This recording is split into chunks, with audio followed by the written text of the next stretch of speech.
উন্নয়নকে কেন্দ্র করে ধলাই জেলা বিভক্তিকরণের দীর্ঘদিনের দাবিকে এবার আরো জোরালো করতে 30 দিনের শক্তিশালী কর্মপরিকল্পনা ঘোষণা করেছে কমলপুর ধলাই বিভক্তি আন্দোলন কমিটি।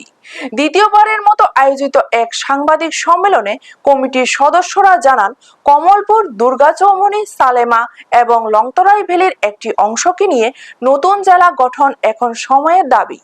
এই লক্ষ্যের সমর্থনে প্রয়োজনীয় তথ্য ও পরিসংখ্যান সমৃদ্ধ একটি স্মারকলিপি ধলাই জেলার 2 বিধায়ক মনোজ কান্তি দেব ও স্বপ্ন দাস পালের হাতে তুলে দেওয়া হবে।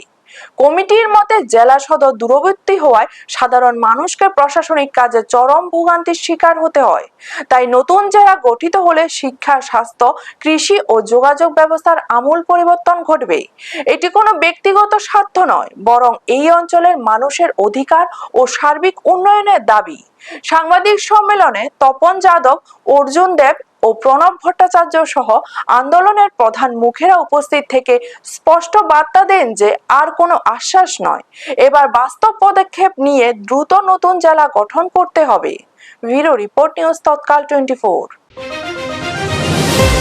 ধলাই জেলার প্রশাসনিক পুনর্গঠনের দাবি কোনো বিরোধিতার রাজনীতি নয়, বরং উন্নয়নকে আরও গতিশীল করা, প্রশাসনিক পরিষেবাকে মানুষের দোরগোড়ায় পৌঁছে দেওয়া এবং ভবিষ্যৎ প্রজন্মের জন্য আরও কার্যকর প্রশাসনিক কাঠামো গড়ে তোলার একটি ইতিবাচক উদ্যোগ। আজকের এই বৈঠকে সর্বসম্মতিক্রমে কয়েকটি সিদ্ধান্ত গ্রহণ করা হয়েছে। প্রথমত, আগামী 30 দিনের মধ্যে ধলাই জেলার 2 জন জনপ্রিয় বিধায়ক মাননীয় মনোজ কান্তি দেব এবং মাননীয় স্বপ্ন দাস পাল মহাশয়ের নিকট একটি বিস্তারিত ও তথ্য সমৃদ্ধ স্মারকলিপি প্রদান করা হবে। দ্বিতীয়ত, স্মারকলিপিতে ধলাই জেলা বিভক্ত করে কমলপুর, দুর্গাচৌমুহনী, সালেমা ও লংথরাই ভ্যালির একটি অংশ নিয়ে নতুন জেলা তৈরির প্রয়োজনীয়তা, প্রশাসনিক সুবিধা, স্বাস্থ্য, শিক্ষা, কৃষি, যোগাযোগ, আইন শৃঙ্খলা, সরকারি পরিষেবার বিকেন্দ্রীকরণ, কর্মসংস্থান এবং দীর্ঘমেয়াদী আঞ্চলিক উন্নয়নের বিভিন্ন দিক, পরিসংখ্যান ও তথ্য সহ উপস্থাপন করা হবে।